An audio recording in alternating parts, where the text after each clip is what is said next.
Þessi þáttur í boði Pop Smells frá Nova Sirius. Þetta súkkulaði pop, kemur í 2 bragðtegundum með venjulegu súkkulaði eða pipardufti. Pipardufti svona uppáhaldið mitt. Þátturinn líka í boði Doritos, snakk frá Ölgerinni. Doritos kemur í nokkrum bragðtegundum, þar á meðal sour cream sem uppáhaldið mitt. Ég vil þakka þessar fyrirtækjum kærlega fyrir stuðninginn og ég vil líka þakka ykkur fyrir að hlusta að horfa á Bíóblæður. Endilega fylgið Bíóblæður öllum þessum miðlum, YouTube, Spotify, Instagram, Facebook og ekki gleyma næstu að horfa á góða mynd. Kaupa Pop Smell og Doritos.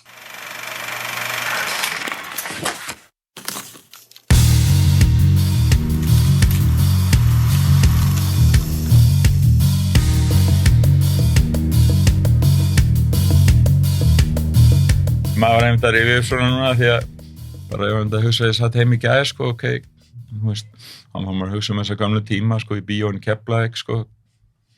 Svo fór ég einmitt að hugsa núna þetta COVID-drasl sko. Þú veist hvað, ég búin að vera til Cannes í 30 ár sko, fyrsta skipti í fyrra í 30 ár sem ég fór ekki til Cannes sko. Fórstu bara öll árin? Alltaf, frá 1990, hver einasta ári. Ég er búin að vera náttúrulega svo lengi sko. Hvað ert þú búin að vinna lengi á Sambíónum og hvað ert að gera þar? Ég er sem sagt framkvæmdastjóri fyrir Samfilm, sem er sko dreifingarhluti Sambíóna, því þú ert annars vegar með Sambíón sem eru rekin sem sýningaræli sérstaklega og svo þetta með innkaupa fyrirtæki sem er Samfilm, þannig að ég sé svona all erlendu samskiptin, myndainkaupin og samskipti við stúdíón og allt þetta og þú veist, markaðssetning myndana er undir mínu væng og allt þetta og þú veist, þannig ég er búin að vera að fara kvikmyndahátíð bara frá því ég byrjaði sko, ég byrjaði í Sambíónum, hérna starfsammali núna, 1. maí 91, það 30 ár sko, síðan byrjaði á skrifstofunni þar sko. 30 ár? Yes, þannig að og þar áður tók ég 1,5 ár og rak regnbogan bara því ég útskrifaðist úr háskólanum. Áður en Árni fékk mig til þess að koma aftur yfir, en ég náttúrulega ólst alltaf upp með Árna á þeim í Keflavík sko, pappi var sýningamaður. Hjá honum? Hjá Árna í Nýjaby Keflavík sko, pappi var sýningamaður alla sína ævi sko. Nei, þetta þannig? Já. En þetta er svolítið í fjölskyldunni? Já, ég bara ólst upp á Fremstabæk í bíó sko. Og við strákarnir Björn og Alfred sem eru synir Árna sko, og sjáum bara eitthvað bíóin sko. Við ólustum upp bara saman, bara sem gutta sko, við erum allir á svipum aldri sko. Þannig þetta, þú veist, þannig maður fyrir að hugsa aftur bara, og var svolítið fyndið einmitt í gær vegna þess að þetta fór að rifjast aðeins upp í gær af því að Alfred var að setja inn á Facebook eitthvað svona smá pistil pappa og Árna Sam, mynda þeim og var að rifja upp eitthvað Keflavík eitthvað svona, þá fór maður maður, það voru stórkostlegi tímar sko. Breytti tímar í dag? Já, Þú hefur væntanlega aldrei lent í öðru eins og COVID á þínu ferli? Nei, þetta er náttúrulega, enginn getur látið sér dett í huga svona nokkuð tíma myndi gerast sko. Nei. Og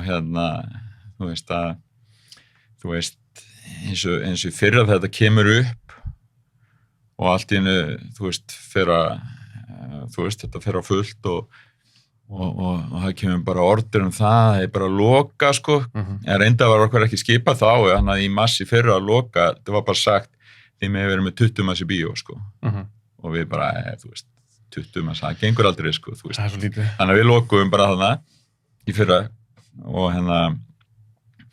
var eitthvað 23. mars eða 4. mars eitthvað Rúmt ár síðan.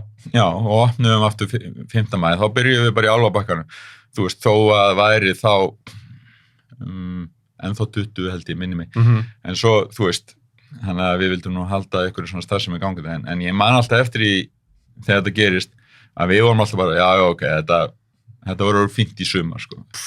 Þú veist, þetta tekur og þegar þetta fór náttúrulega alltaf stað á stúdíóum fór að fresta myndunum, þá þegar frestuðu Bond sem átti að vera á páskunum í fyrra og maður var bara, nei, ég ert að grínast, þú veist, búin að hlakka svo til að sjá Bond. Og þeir frestuðinu fram í nóvember og maður var bara, þeir klikkaðir, hvað er að þeim? Akkur frestar ekki bara inn í júlí eða eitthvað, þú veist, hvað er að þeim? Maður bara skildi ekki hvað Universal væri að pæla, sko. Og svo frestuðu líka Fast and Furious 9 alveg heilt ár. Já, heilt ár og myndirna fóru hver og annar fóru að frestast og ég meina allar stóru sumamyndirnar okkar sem við áttum að fá í fyrrasumar, bara fóru allt bara off schedule, bara sumarinn á jólin, ég meina Top Gun átti að vera sumarið í fyrra, frestaðinn á jólin og maður var bara í sjokki við því. Svo þú veist, þau búið að fresta Top Gun sko yfir á þetta sumar og svo búið að fresta henni núna aftur inn í nóvember sko, þú veist, þannig og saman alltaf gerist við Bond, skilur, hún fer í nóvember, fyrir páskana þetta ár og núna er hún í október sko. Það er náttúrulega bara búið að crazy tími og fyrir bíó náttúrulega, þetta er búið að svaka náttúrulega erfiðu tími sko. Fylgistu vel með það sem er að gerast þá úti í stóru kvikmyndakjæðun, AMC og svona? Já. Þetta er búið svo þvílít högg fyrir alla. Fyrir alla, ég menn, og við náttúrulega þekkjum vel vegna þess að Átni Sam sem er eigandi Sambíóana og minn yfirmaður, hann náttúrulega er í stjórn sem sagt heitir Cineworld sem á Regal bíóin í Bandaríkjunum er annað stærsta bíófyrirtæki í heimi sem er ekki bíó sem sagt. Er hann í stjórninni? Já, hann er búin að vera stjórnari mörg á, þannig að maður færi nú alveg svolítið beint í aðeins sko og vandamálinn sem þeir eru að glíma við hann úti er náttúrulega gigantísk sko og ég meina það kostar þá bara $20 million á ári að halda þessu gangandi bara, eða þú veist, lokuðu og eru bara að borga þannig að auðvitað er þetta náttúrulega stórt dæmi fyrir okkur hérna heima líka bíóin öll í sárum eftir síðasta ár og maður sko langar ingen svona að vita hvernig niðurstöðu tölur ásins í fyrra eru sko, þú veist, að það verður skelfilegar en auðvitað náttúrulega þetta er bara eitthvað sem maður svolítið verður velt inn í framtíðina, verður framtíðaverkefni að berast við, ég meina ég veist að bíón og öll hvað sem er í heiminum ok, þau munu lifa, þau munu komast í gegnum en þau verða skuldsett vegna þess að þau eru búin að halda sig gangi með því að taka lán og svona bara, ég meina við erum að borga staffin okkar og við erum að reyna að halda þetta gangi, við erum alltaf að bíða, ok, þetta er að fara á stað, þetta er að koma, þetta er að lagast og nú er komið ár sko en ég meina, en auðvitað náttúrulega hér heima á Íslandi að við erum ekki búin að vera í svona eins skelfilegum málum eins og í mörgum öðrum löndum, þannig að þú veist, ég meina, við höfum þó geta haft bíó og við vorum reyndar komið bara á bara mjög gott ról svona núna eftir áramótin sko og þegar við fórum að fá Warner myndirnar eins og Tom og Jenny fengum hana talsetta í febrúar og svona og svo Reyja frá Disney í mars og svona fjölskyldu business helgar á familymyndina var bara mjög góður og við vorum alveg konur svona fínt ról og fengum svo Godzilla vs. Kong fyrir páskana og það var stóra páskamyndin og hún byrjar á miðvikudegi bara brjálega að gera og sýndi sér bara, ok, fólk er búið að vera að bíða þegar komast í bíó og sjá eitthvað svona event, stóra blockbuster mynd á tjaldinu sko, bara, ég er alveg klár í það sko, svo bara búm, daginn eftir lokað og þannig að dagur 2 á Godzilla vs. Kong var núna 15. apríl sko. 3 vikur setna. Þannig að en hún er samt, henn gerði samt bara mjög vel í síðustu helgi og var náttúrulega svona eina virkilega nýja markanum að sjá, en við vitum það líka að hún hefði gert náttúrulega miklu meira hefðu við ekki þurft að loka vegna þess að við mistum hana svolítið í ólöglegt niðurhal, ég meina það bara leið og kom út á HBO Max í Bandaríkjunum, þá bara kom hún á neti, bara bingo og menn farnir að downloada myndina hægri vinstri og ég meina ég er búin að tekka tölur hérna heima, hvað, þú veist, bara af deildu.net og svona hvað menn eru búin að taka og það eru skiptið 1000 sko. Þannig að mér langar eiginlega ekki að hugsa mikið út í það sko, þess að það var mjög sárt af því að við fengum í rauninni að sýna myndina, fengum leyfi til að vera með hana viku undan Bandaríkjunum. Alveg rétt. Já, vegna þess að, og við höfum verið að reyna að sami það við Warner að ég hef alltaf talað fyrir því að við verðum að fá hana viku undan þessum myndum að því þeir alltaf setja alla myndina á þessu árin og HBO Max eins og við tilkynntu, svona frækt var nú bransanum, en við höfum verið að fara viku undan með þess að þá höfum við allavega viku að keyra svolítið á hana áður en hún kemur á HBO Max og dettur inn á neti sko.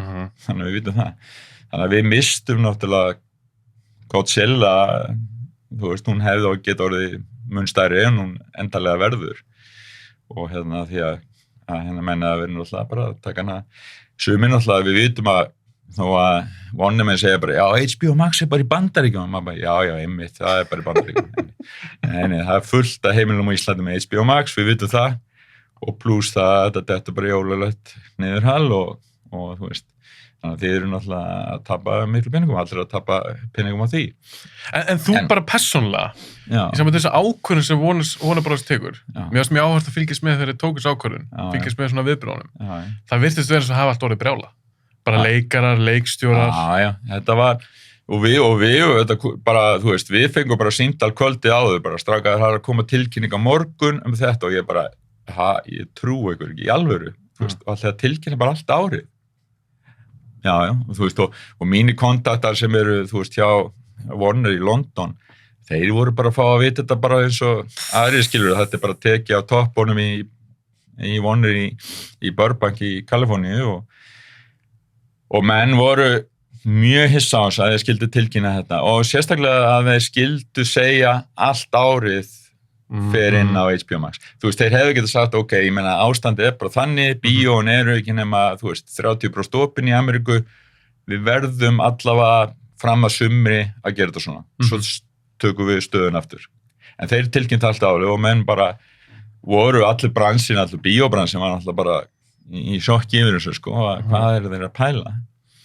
En svo hefur það komin allir ljós eins og fyrir okkur að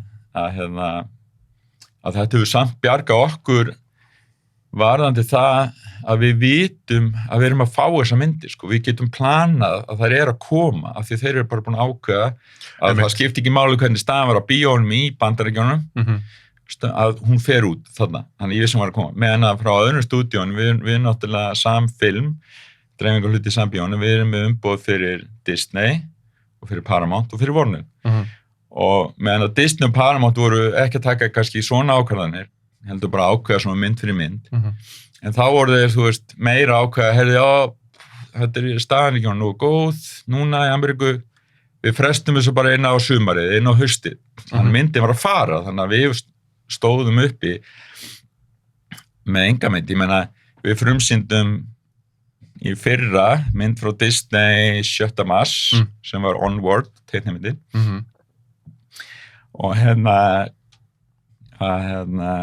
svo leið heilt ár þá við fengum aðra mynd frá Disney og þú veist já, þú segir það þannig að þú veist, og við í fyrra vorum að berjast bara í bökkum að reyna að finna einhverjar independent myndir til þess að setja í bíó og vorum að sína alltaf gamla klassíkmyndir, sko, sem að Wonderman voru sérstaklega duglegir að hjálpa okkur að koma með svona gamla myndir þeirra, þannig að við vorum að keyra svona sumar svolítið á þessu í fyrra og rauninni ótrúlega hvað við náðum að gera, en eins og ég segja að þú veist, alveg heilt ára á milli mynda sem við fengum frá Disney frá Paramount, við frumsýndum í febrúari fyrra Sonic the Hedgehog, það síðasta mynd frá Paramount.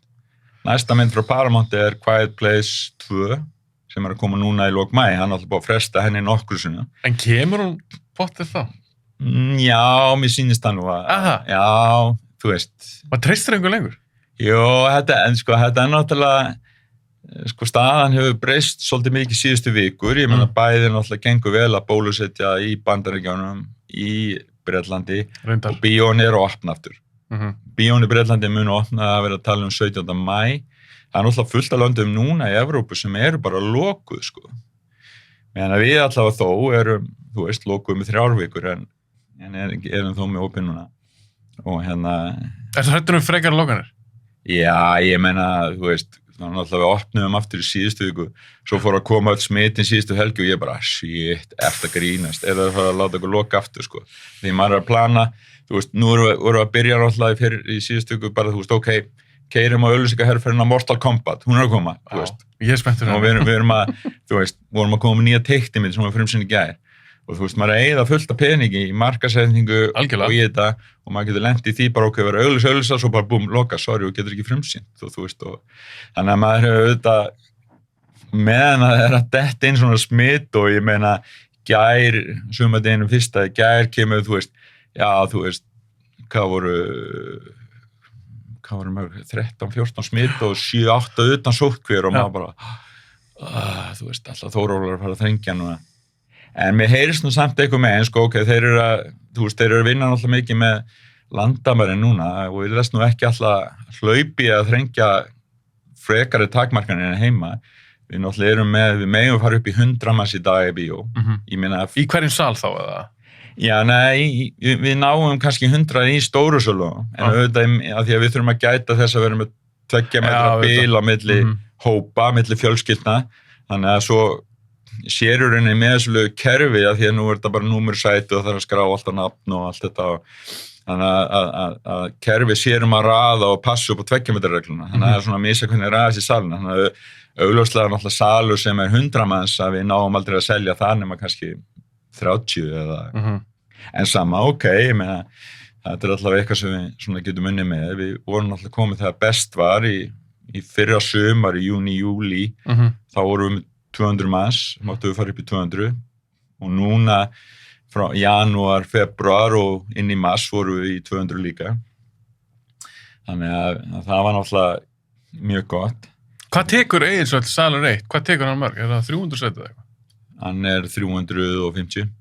Hann er 350? Já. Þannig að þú getur komið 100 manns þar? Já. Ná því. En finnst þú að finna fyrir því eins og núna? Af því að það er aðeins byrjað að opna og eins og þegar ég fór á Godzilla daginn.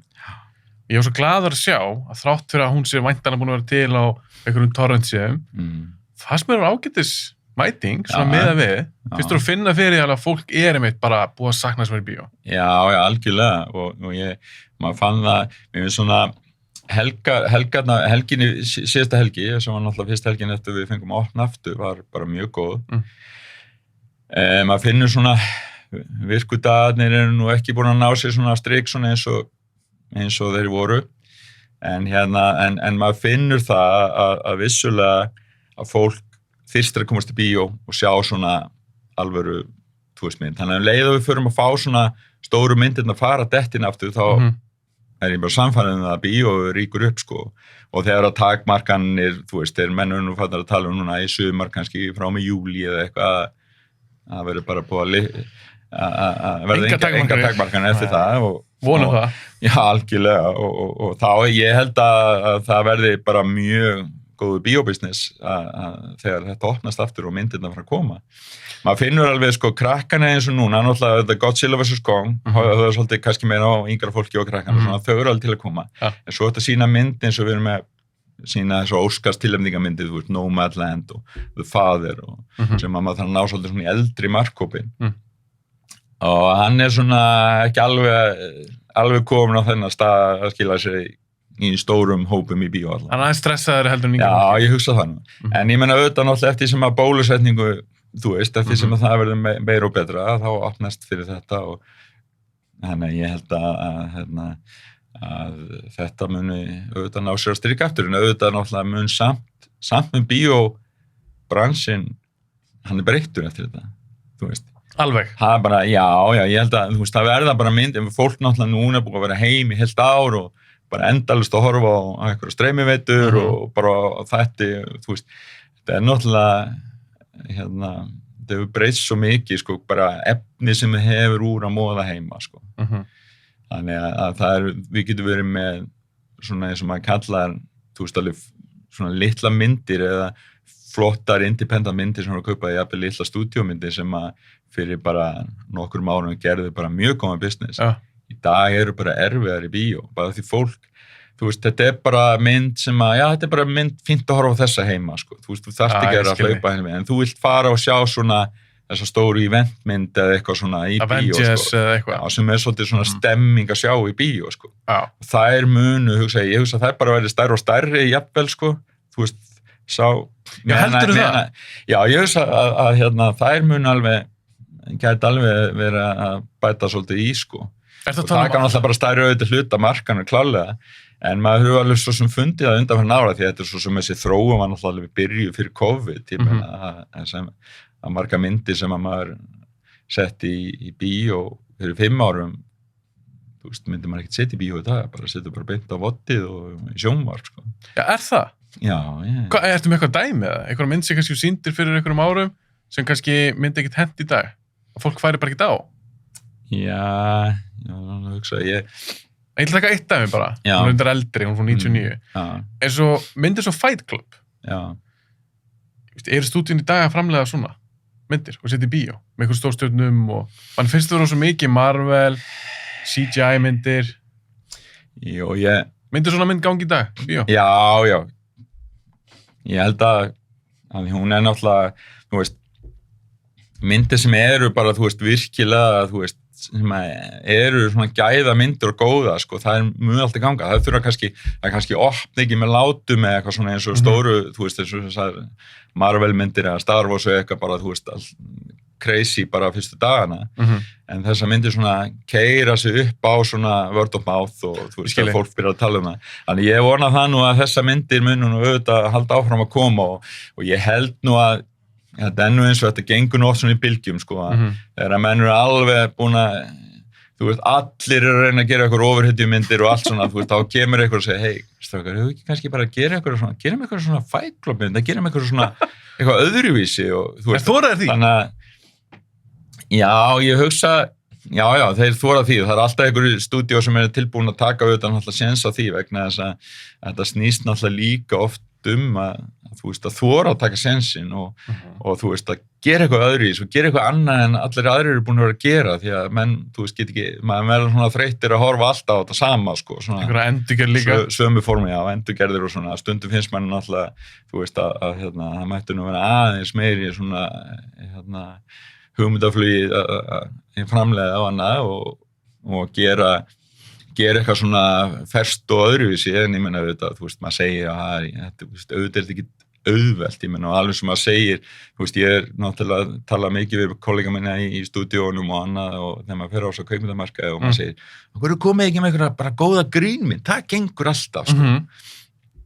Og þeir alveg, já, vitum það, en veistu hvað erfitt að skrifa virkilega flott og góða grínmynd, þú veist, það ekkert auðvelt. Nei, grín erfitt. Detta inn á það, en ef það smellur, þá getur það bara orðið hjút, sko. Af því það eru oftast, ég ætla ekki að segja ódýrar, en tölvöld ódýrar heldur en einhver stórmynd með Godzilla eða einhverju Avengers-liði.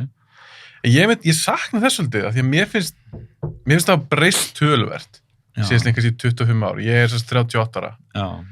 Og ég man bara þegar ég var fyrir bíó, svona late 90s, 95, 6, 7.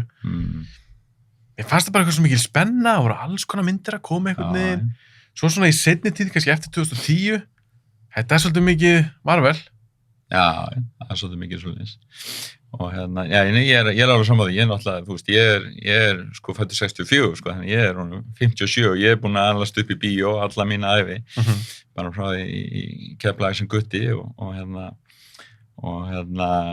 sko maður sér þessa breytingu eins og segir að stúdíón líka þarna á þessu eins og þú minnist á milli 90 upp á 90 og 90 eitthvað, sko, voru að framlega líka miklu fleiri myndir og komu fleiri myndir í bíó, sko. Þú veist, eins og Disney kannski, þú veist, þeir voru eins og núna undanfarin ár hafa verið að skaffa okkur kannski 10 myndir á ári, eitthvað svoleiðis. Í þá dag voru að fá 20 myndir frá þeim og þá voru að framlega fullt af myndum sem, þú veist, auðvitað voru ódýrar myndir en gátu gert bara fína business, sko. En auðvitað eru þessa myndir í dag, þeir kannski núna ekki endilega hættir að framlega en þeir kannski framlega þar fyrir núna streymiveituna sína og nota þar, sko. Og það náttúrulega munurinn, það verður náttúrulega fullt af myndum sem ágætismyndir sem það kannski gera sem að munu ekki rata í bíó því að nú eru þeir að framlega efni fyrir Disney Plus og þú veist, þú erum með Hulu og þú veist, og núna þetta Star sem komið inn á Disney Plus og svona. En auðvitað náttúrulega núna munum við fá fleiri myndir líka frá Disney eftir að þeir keyptu Fox og Fox náttúrulega... Hvað finnst þú það þegar þeir keyptu Fox? Sko... Er það gott aðeins slæmt? Ég hugsa við vorum í ánægðir, sko, þegar það gerðist vegna þess að Fox var ekki í dreifingu hjá okkur, heldur var samkeppnisaðili okkar með Fox og við hugsaum, ok, nú kemur Fox inn í Disney, þannig að við fáum Fox, sko. Og sem að var svo á náttúrulega endanum, tók ákveðin tíma að Fox kláraði sín samningina heima og nú bara rauninni bara frá með þessu ári rauninni Fox-myndina komnar inn í Disney-samningin okkar. Þannig að við munum náttúrulega núna að fá fleiri myndir frá Disney á ári heldur en var. Ég meina við kannski núna að fá við 18-20 myndir á ári. En samt, sko, ef ég horfi, sko, yfir að heildar bransan svona og sem bara kvikmynd áhugamaður að þá held ég að fyrir markaðan í heild var þetta ekki rosalega jákvætt, sko, vegna þess að það mun, sko, 20th century films, þess að við kallaði þetta í dag, verður aldrei það sama og gamla 20th Century Fox sem að framleitu alltaf, 18-20 myndir á ári og voru gerðu mikið að svona tóku sénsa og gerðu oft mjög skemmtilegar myndir sem að ég ekki endilega við sem að Disney munum framlega. Og ég veit að bara náttúrulega að Disney mun aldrei vera, að Fox undir Disney mun aldrei vera 18-20 myndir á ári.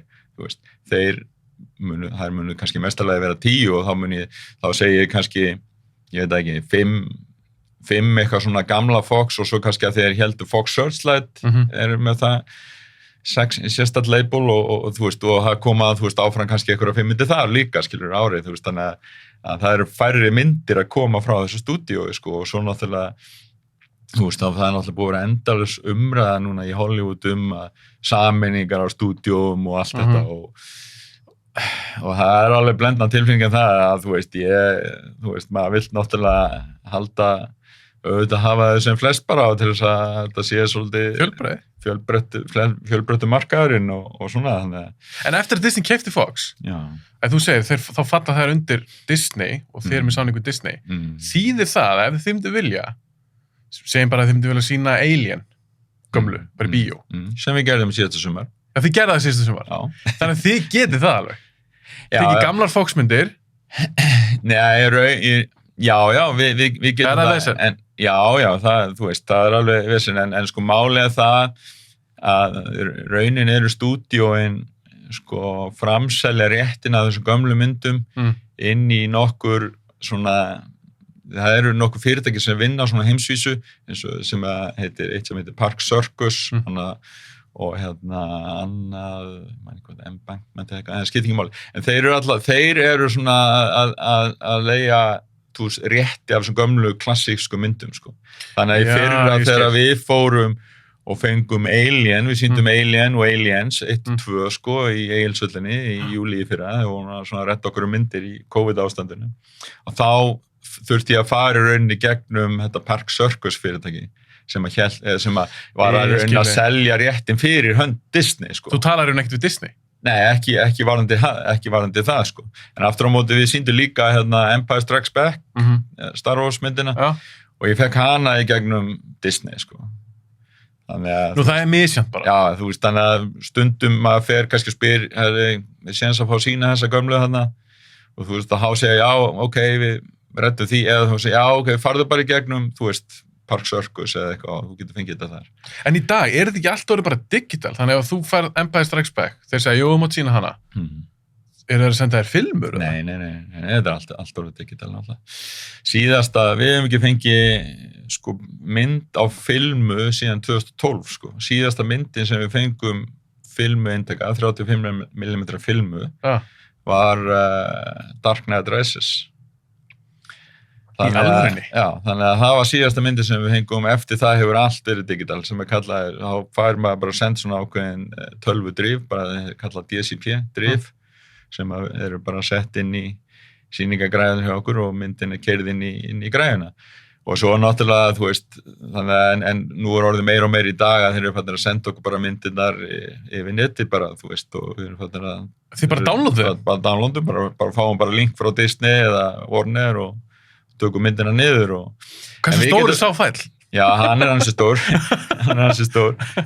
En við getum náttúrulega, en þeir, sko, stjórna náttúrulega, við getum ekki sýnt myndina nema það að því þeir þurfa að senda okkur sérstaklega lykla til að opna myndina til þess að sýna hana og núna, alla myndir sem við sýnum erum að sýna í öllum bíóm að við þurfum að sækja til Disney, til Warner eða Paramount og bara sækjum lykla við ætlum að sýna þessa mynd núna næstu 4 vikur í Álfabakka og og þeir senda þá bara vikulega lykil sem opnar það sko.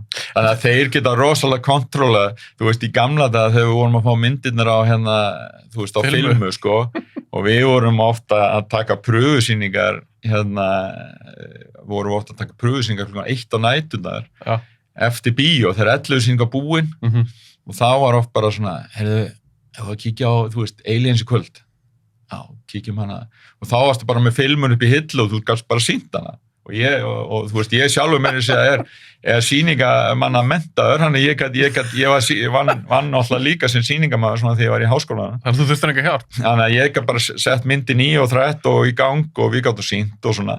Núna ekki þetta að taka, þú veist, núna þarf ég bara, já, heyrðu, það væri gaman að kíkja hann á föstudaginn og þessa, já, ég þarf að senda út beiðni allavega með 3 daga fyrirvara, þú veist. En leðu færð kóðan, gildir hann þá bara alveg, eða bara fyrir einu sýning? Nei, eins og núna þegar við erum því að nú skoða ég alla myndir, ég meina, þú veist, hluti af mínu starfverurinn að skoða myndirnar og meta þær, ég þarf að senda út alls konar skýrslur og áætlanir á all fyrirtækinu, hvað ég haldi að myndin geri aðsóknarlega á Íslandi og hvernig við ætlum að markasetja og við þurfum að gera alls konar skýrslur og áætlanir. Þið þurfum að gera það? Og það hluti af mínu jobbi sem framkvæmdastjóri fyrir Samfilm að gera þetta. Þannig að ég að horfa á þessa myndir, náttúrulega löngu fyrir áður en frumsýndar og gera alla þessa vinnu og þá náttúrulega sækir maður lykil til þess að skoða svona sem bara innan hús prufusýning.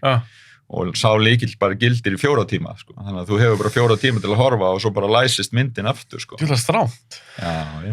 Þannig að það alveg, og það nú, þú veist, og sko, talandi strámt, sko, að hérna til dæmis hjá Disney þegar við erum að fá að skoða þeirra myndir eitthvað snemma og við erum kannski 2, ég og markastjórinn að horfa og, 2, 3 kannski að skrýna myndina. Og þá fáum við hennar leiki sem gildir í 4 tíma og ég þarf líka að vera með öryggisvörð í salnum. Það sé ekki að taka hann upp? Já, passa að við starfsmenn Samfilm séum ekki bara með síman og streymin á neti, skilur. Þetta náttúrulega bara fyndið, en þú veist, þannig að maður bara, en þú veist, málið að þetta bara að setja reglur og náttúrulega einhver staðar í Þýskalandi hefur einhver að pröfa í einhverju bíó í München eða eitthvað svona sem ekki endilega þeirra bíó, við erum náttúrulega kannski öðruvísi að því að við eigum okkar og rekum okkar bíó og bara erum með skrifstofun í bíónu og þannig að við getum náttúrulega að passa þetta mjög vel en það engu sénsla tekni svona í löndum og ég oft talað þetta við kollega minn hann úti og segja í alvöru þar ég að ráða öryggisvörð borga honum, þú veist, einhver fullt af pening fyrir að standa yfir okkur og horfa á myndina. Passi ykkur. Og hann sagði bara, þú veist. Þetta er bara svona prótokoll. Hann sagði bara, þú veist, ég veit þetta er astalegt, en bara, þú veist, við borgum fyrir þetta, bara gerði þetta, þú veist, við nefnum ekki að tala þetta, sko. En okkur finnst þetta astalegt. En þetta er bara svona. En eins og með forsýningar, að því ég þegar ég var yngri, það var ákveðnar tegundur af forsýningur sem ég var svolítið skemmtilegar. Það voru óvissusýningar. Og það var líka svona double feature sýningar. Ég til að 3 þannig og það var í Sambíónum, öll skiptin, þar sem ég fekk að sjá 2 myndir, borga aðeins mér fyrir meðan og bara hlýja á milli mynda, en það voru forsýnda myndir. Algjörlega. Er það dautt eða? Já, það er náttúrulega svolítið langt síðan að það verið gert og ég sko þetta var náttúrulega, það var sko, mann fannst alltaf mjög skemmtilegt að gera þetta, sko. Mér finnst það geggja. Og við gerðum þetta stundum, við höfum þetta svolítið fyrir reglu, við gerðum þetta ofta á, sko, 30. desember, sem var svona síðasta sýning ársins. Og ég eins og ein doppelsýningin okkar var að mér minnir Mrs. Doubtfire og Demolition Man eða eitthvað svoleiðis, sko. Já, alveg bara 93. Já, þú veist, það var bara, þú veist, skrítið samt. Geggja myndir, sko. Passa ekki nákvæmlega. En þetta var náttúrulega, þá voru við að svona byrja á þessu svolítið og þetta var bara, það var uppsill á þetta bara leið, sko. Og svo og svo náttúrulega var þetta með óvissusýningarna, sko. Fórum að gera það stundum líka og þá var stundum auglýst að kannski setja eitthvað svona 4 myndir inn og eina af þessum 4 yrði sýnd, sko. Geggja gaman. Já, rosa gaman. En svo þetta nú eins og með margt, sko, að þú gerir eitthvað svona og það verður mjög vinsælt og þá fara allir að gera þetta, vilja gera þetta og svo fóru menn að vera með óvissusýningar á einhverjum myndum sem að voru bara einhverjum svona lala myndir. Já, sem voru ekkert spennandi. Það svona skemmti svolítið konsepti, sko. Þannig að þetta þurfti, þú varst að vera með einhver alveg pottþétta mynd, sko, til þess að sýna. Og þannig að þetta var svona Já, þannig að þetta er svona svolítið fjarað undan þegar það var að vera að sína bara eitthvað svona mellow myndir sko og fólk kom út svona, þú veist, þetta var ekki alveg, þú veist, það var ekki alveg óvissan sem ég vildi þetta í sko og þá svona svolítið hætti þetta en við höfum nú talað það að þetta væri nú oft gaman að gera þetta aftur en málega bara í dag að þetta eins og svo margt annað það orðið flóknari að gera heldur en þegar við höfðum bara printinn og við gátum svona svolítið verið að gera það sem við vildum sko. Þannig að stúdíón getur stoppað þetta? Stúdíón getur stoppað þetta. Í dag þarf maður að fá samþykki fyrir öllu sko, þú veist. Að við ætlum að vera með eitthvað svona forsýningu og ef við færum að auglýsa eitthvað svona óvís og þá myndið því að ætlar að blanda saman hérna Disney-myndinu og Warner-myndinu og bara myndinu frá Paramount og hvað og þú veist og þeir svona ég veit ekki hvort að það sé eitthvað sem við viljum, þú veist. Þannig að þetta nú svona... Þetta meira vesen eitthvað? Já, þetta miklu meira vesen, sko. Og þess vegna kannski hefur þetta svolítið svona, auðvitað, þú veist, ekki verið gert eins og oft.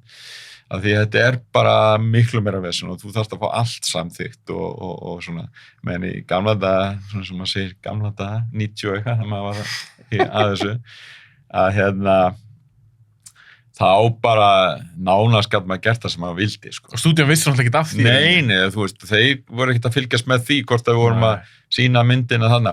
Og fyrir auðvitað það náttúrulega auðvitað voru í sumum tilvikum voru náttúrulega hvort sem búið að frumsýna myndin í Bandaríkjunum, skilur. Já, við vorum kannski aðeins eftir á... Þú veist, við vorum aðeins eftir á kannski með henni eitthvað svoleiðis. Þannig að það var það ég vill ekki vandamál. Í dag náttúrulega, ef þú ætlar að vera með eitthvað svona, að þá verður að gera þetta áður en að myndin kemur svo þetta sé svona ennþá meira spennandi sko. Já, algjörlega.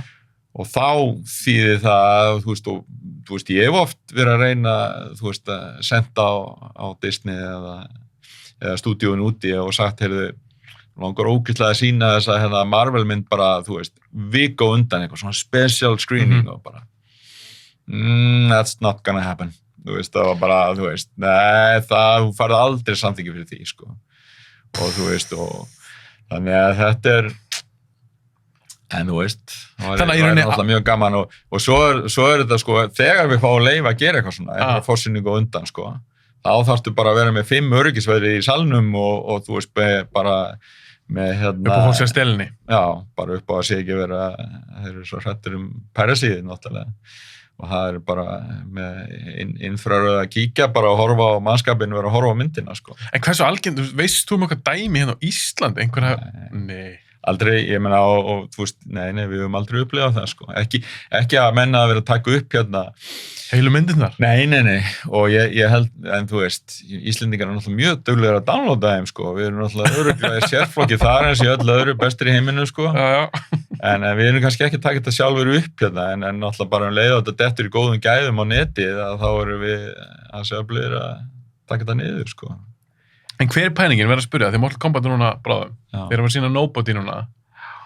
Ég ætlaði að kíkja á hann helgina. Vona verið ekki loka bíónum núna í dag. Nei, mér heyrist nú á að ég var að keyra hérna til, þá var ég að hlusta á fréttir í bílnum og þá sagði nú að þeir væru að fara að gera breytingar á eitthvað nýtt minnisblað landamærin, en enga breytingar innanlands, þannig ég var bara, við erum safe helgina, þú veist. Sem betur fyrir. Það er ástæðan fyrir ég er ekki búin að koma með það, því maður bara svona keypti hann á Kong, þú veist, og hann endurgreiddi hann eitthvað svona, maður nett pirrar á þessu. Nobody núna, en er ekki Mortal Kombat að detta á HBO og bíó úti í dag? Í dag, jú. Hver er ástæðan þeir senkum vika? Er það út af Nobody? Þú veist, er það að reyna að gera... Nei, sko, ástæðan var í rauninni þessi lokun og það að við gátum ekki sýnt Godzilla vs. Kong, sem er frá Warner líka, sko, að þú veist, að við vorum bara sýndum í 1 dag og gátum svo ekki sýnt í 3 vikur. Þannig að yfirleitt ef maður er með kannski stóra mynd frá Warner eins og þarna og svo þetta fá aðra mynd frá Warner sem er Mortal Kombat, þá reynir nú að með 2 vikur á milli þeirra. Þú veist, þannig að Godzilla vs. Kong fá svolítið svona að klára sig áður en næsta Warner mynd kemur. Þannig að ef þeir eru ekki loka núna í 3 vikur, hefði ég mögulega getið fara á Mortal Kombat í dag? Sko, ef að Godzilla, ef við hefðum ekki þurft að loka með Godzilla, þá hefðu við væntanlega frumsýnt, sko, Mortal Kombat 9. apríl, 2 vikum á undan Ameríku. Það var planið, sko, og við vorum með hann að dagsetta 9. apríl og þá var Bandaríkin með hann að 16. apríl. En svo af því að Godzilla gekk svo vel í Ameríku þegar hún kom þar í bíó. Hún kom náttúrulega þar 31. mars, bara viku eftir okkur. Og hún sló svolítið, bara sló í gegn þar, náttúrulega langstæðsta myndin bara sem hefur komið í bíó eftir að COVID kom, eftir að, COVID Starry Tenet. Starry Tenet. Hún bara stærsta mynd sem hefur verið sýnd í bíó síðan Star Wars kom jólin 2019. Þannig að Warner ákveða að fresta Mortal Kombat í Ameríku viku frá 16. apríl til 23. En við hefðum mátt halda okkar degi, sko. Þannig að það var mjög súrt að lenda í þessu. Við hefðum getað náttúrulega, við hefðum, sko... 3 vikum fyrir? Nei, við hefðum getað haft hana 2 vikum fyrir, 9. apríl, sko. Og þeir 23. Þannig að við hefðum bara massað inn á hana bara á þess að hafa áhyggjur af því hún sé komin á neti. En núna náttúrulega veit maður, en þess vegna ákvað ég að setja hana bara á, sko, miðvikudaginn næstu viku, 28. þá hef ég 5 dögum eftir Ameríku. Leifa Godzilla þess að klára sig svona, hún að fá sína aðra helgi núna helgina. Nobody náttúrulega frá Universal sem ekki okkar, ég meina við erum að sýna hann í okkar bíó, en hún myndform með dreifingaraðilinn. Hvernig virkar það? Þú veist, það þá leifi frá myndform eða það leifi frá Universal? Já, það leifi frá myndform, þeir eru dreifingaraðilar myndarinnar og þeir bóka myndina bara í Laugarsbíó sem þeirra bíó og svo náttúrulega eru þeir að bóka hann í Smára bíó og eru að bóka hann í Sambíóin og þeir eru á dreifinni og alveg sem Godzilla, ég meina, Samfilm, náttúrulega hluti Sambíóana með dreifingaréttin, Ráðið þið þá? Já, en við erum að bóka hann og ég er með printaðinn í Smára bíó líka sem senufyrirtæki, ég er með printaðinn í Laugarsbíó sem myndform, þannig að þessar stóru myndir rúlla á milli aðal og við sem rauninni dreifingar aðilar og ég sem, sko, yfir með dreifingamáluna hjá Samfilm að ég á bara hámarka myndina og gera eins vel úr hún og ég mögulega get og það þýðir ekki endilega það að ég sýna hana bara í Sambíónu, sko, þannig að ég verði að dreifinni í hinn bíón líka. En hefur ekki svolítið breyst? Mér fannst ekki vera svona fyrir 20 ára síðan. Já, nei, það eru rétt hjá þér, þetta var það var í rauninni ekki, það var, sko, áður fyrr, alveg fram að Jurassic Park, held ég. Fyrstu bara? Já, fyrstu. Að þá voru bara bíóin með sína myndir. Þannig að myndir frá Samfilm voru bara í Sambíónum, myndir sem var skífan eða eitthvað svona, sem var forverið senu, var bara í þeirra bíói og myndform bara í Laugarsbíó og svona. Þannig en svo breytist það þegar Jurassic Park kemur vegna þess að hún kom frá fyrirtæki sem hét þá UIP sá Paramount Pictures, Universal Pictures og MGM á þeim tíma 90 og þeir voru að dreifa þessum, það voru sikkur dreifingaraðilin þannig að þeir voru að vinna með 3 dreifingaraðilin, því að einn var með Universal, einn var með MGM og einn var með Paramount en yfirleitt var þetta náttúrulega áður fyrir að það var bara kannski bara myndin í einu eintaki bara í, sínd bara Háskólabíó og síndi bara sína mynd, sko. Stjörnubíó var með sína mynd og Austurbæjarbíó sína mynd og það var í rauninni ekki fyrir að Sambíóin koma og opnaði náttúrulega Álfabakkann 82 og svo kaupir Árni Austurbæjarbíó og opnaði Sambíóin í Snorrabraut 87 og þá var það í fyrsta sinn og fyrsta myndin var fyrsta Lethal Weapon myndin sem var sýnd í 2 húsum í Reykjavík og það hafði aldrei gerst á það, sko, að einhver mynd var sýnd í 2 húsum, sko. En var það erfitt að redda 2 filmum?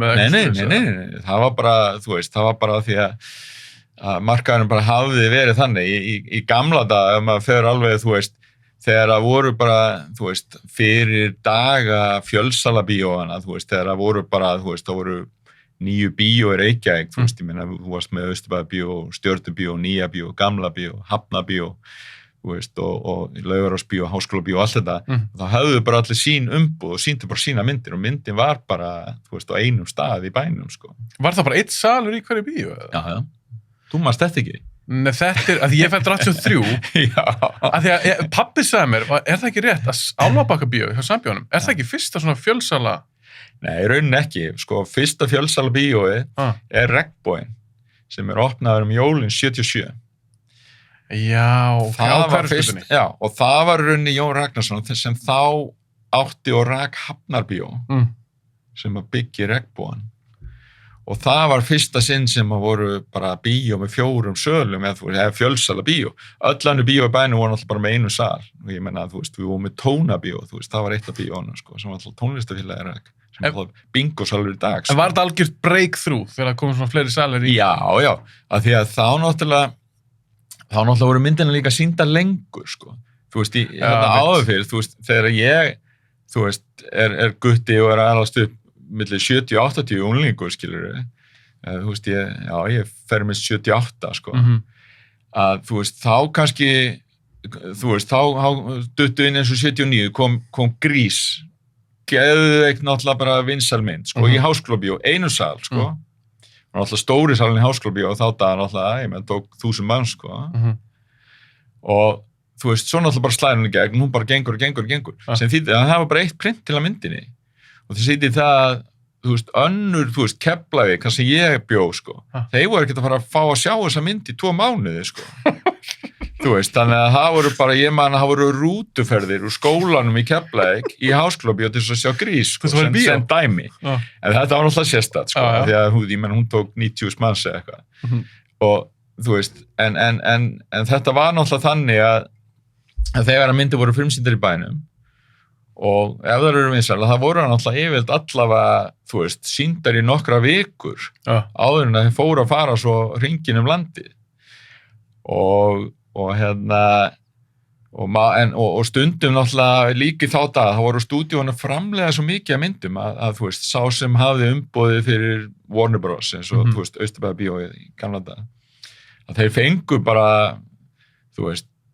30 myndir árið eitthvað sko, þannig að þeir voru kannski að sína suma myndina, sýndar í 3 vikur og það var bara, hún var bara hætti hérna á 3. degi eða eitthvað og það var bara hálfur salur sko, en það var bara, þeir áttu mikið að myndu en þeir eru það að fara að setja nýja mynd, þannig að myndin bara hætti í fullum gangi sko og byrja að fara að það er þetta sem breytist náttúrulega þegar það fara að koma fleiri salir, þú gast fært niður í sal 2 og niður 3 og 4 og haldi myndunum gangandi lengur og svo var það þarna í rauninni sem ég segja er að 87 með Lethal Weapon fyrstu myndinni að þá er allt í henni fyrsta sinn að það eru fengið 2 eintök til landsins sko og myndi sýnd í 2 húsum í bænum og svo náttúrulega hún tekin út úr öðru húsinu eitthvað fyrir og fer að fara hringinn um landi og svo náttúrulega líði tíma og þetta gafst náttúrulega mjög vel og þá fóru menn að heyrðu það kannski var hann kannski sniðið að kaupa 1-2 print svona bara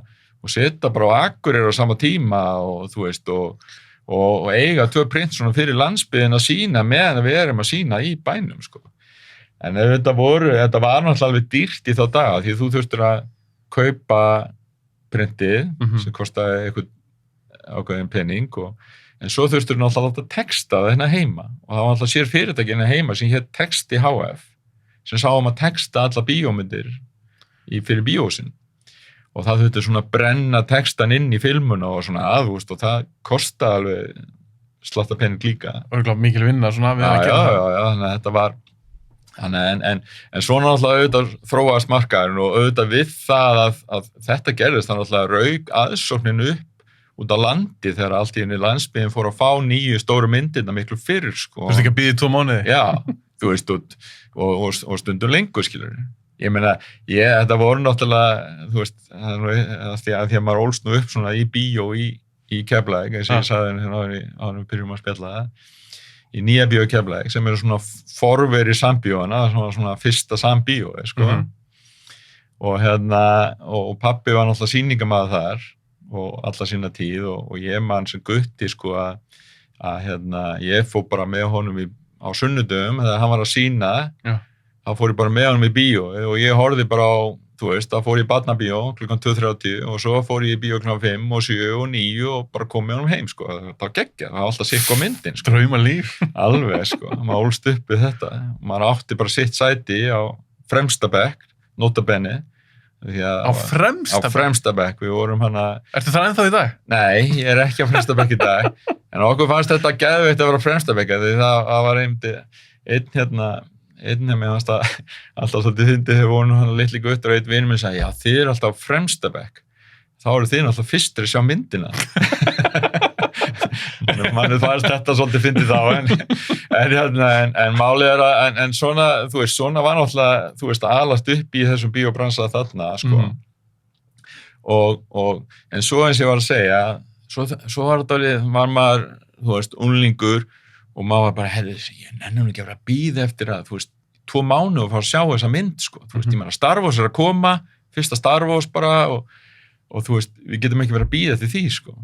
Þannig að við vinninni svona á þessum árum, þá fórum við að skipuleggja fórum við bara á Laugardögum, bara tókum við rútuna úr Keflavík og kannski 3-4 saman og við bara hlupum á milli bíóin í Reykjavík. Fórum bara í bíó klukkan 3, 5, 7 og 9 og svo var 11 rúta heim kvöldi og það var bara hlaupi og umferðarmiðstöðuna til þess að ná í 11 rútuna. Sástu Star Wars bara nokkur sinnum bara þetta tíma? Þú veist, nei, já, ég meina, þarna þegar Star Wars frumsýnd sem var í október 78, ég man rétt, já, og held ég einn eða 2 vikum áður, ég held að, já, 2 vikum, þá var sem sagt Close Encounters of the Third Kind frumsýnd í Stjörnubíó. Og ég man að þetta var sko, það var bara bíóferð þarna og við fórum og sáum Close Encounters og Star Wars á sama deginum þarna í október 78 og þetta var alltaf bara geðveik upplifun, sko, geggjaðar 2 myndir, sko, sem maður var búin að, svo, þú veist, maður var náttúrulega að reyna að fylgjast með, það var náttúrulega ekki eitthvað netið að fylgjast með hvað var að ske, maður var að kaupa svona, þú veist, bíóblöð og var áskrifandi að einhverju erlendu bíóblöðum og svona og var búin að lesa mikið þetta.